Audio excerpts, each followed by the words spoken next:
ओम नमो भगवते वासुदेवाय नमः। कार्तिक महात्म्य का दूसरा अध्याय। श्री कृष्ण भगवान बोले, हे प्रिय, जब गुणवती ने राक्षस द्वारा अपने पिता और पति का मरना सुना तो बहुत ही दुखी हुई और रुदन करने लगी। हे स्वामी, हे पिता, आप मुझे छोड़कर कहाँ चले गए? मैं आपके बिना क्या करूँ? अब मेरे भोजन वस्त्र का प्रबंध कौन करेगा? अब मैं किसकी शरण लूँ? मैं विधवा हो गई हूँ, विधाता का मेरे ऊपर कोप हुआ, मैं कैसे जीऊँ? श्री कृष्ण बोले, कुकरी के समान विलाप करती हुई, हवा से हिलते हुए केले के पत्ते की तरह कांपती हुई वह पृथ्वी पर गिर पड़ी। थोड़ी देर में सावधान होने पर फिर विलाप करने लगी और शोक समुद्र में डूब गई। उस गुणवती ने घर की सब वस्तुएं बेचकर यथाविधि से अपने पति की पारलौकिक क्रिया की और उसी नगरी में विष्णु भगवान की भक्ति में तत्पर होकर इंद्रियों को वश में कर शांति से रहने लगी और मरण तक एकादशी और कार्तिक मास के व्रतादि करती रही।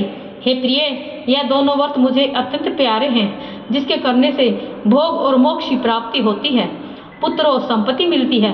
कार्तिक की तुला राशि पर सूर्य निकलने पर महापापी जो भी प्रातःकाल स्नान करते हैं वे भी मुक्ति को प्राप्त हो जाते हैं। जो मनुष्य स्नान, जागरण, दीपदान और तुलसी का पालन करते हैं वे विष्णु के रूप हैं। विष्णु भगवान के मंदिर में झाड़ना, सतिया काटना तथा विष्णु की पूजा आदि का कार्य जो मनुष्य करते हैं वे जीवन मुक्त हो जाते हैं। इस प्रकार वह गुणवती हरेक वर्ष कार्तिक व्रत और विष्णु भगवान का नित्य ही पूजन करती रही। एक समय वृद्धावस्था के कारण दुर्बल होने से, रोग और ज्वर से पीड़ित होने पर भी गंगा स्नान को गई। जो ही पानी में उतरी, जाड़े के मारे कांपने लगी। उसी समय गुणवती ने आकाश से आता हुआ एक विमान देखा। शंख, चक्र, गदा, पद्म आदि आयुधों को लिए हुए विष्णु के रूप धारण करने वाले पार्षद गरुड़ की ध्वजा वाले अप्सराओं से युक्त ऐसे विमान में बिठाकर बैकुंठ को ले गए।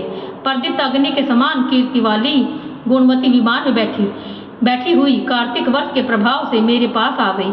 जब ब्रह्मादि देवताओं की प्रार्थना से मैं पृथ्वी पर आया तब वे गण भी मेरे साथ आए। हे भामिनी, यह सब यादव मेरे गण हैं और तुम्हारे पिता देव शर्मा भी इस जन्म में सत्राजित हुए और तुम्हारे पति चंद्र शर्मा इस जन्म में अक्रूर हैं। और हे देवी, तुम वही गुणवती हो जो कार्तिक के स्नान के प्रभाव से मेरे लिए अत्यंत प्रिय हो।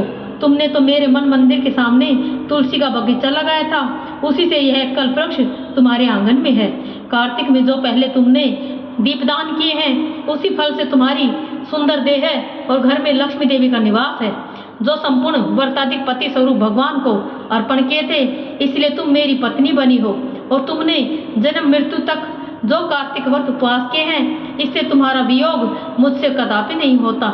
इसी प्रकार कार्तिक में व्रत करने वाले तुम्हारे समान मेरे प्रिय होंगे। सूत जी बोले, सत्यभामा जी अपने पूर्व जन्म का सब हाल जानकर बड़ी प्रसन्न हुई। ओम नमो भगवते वासुदेवाय।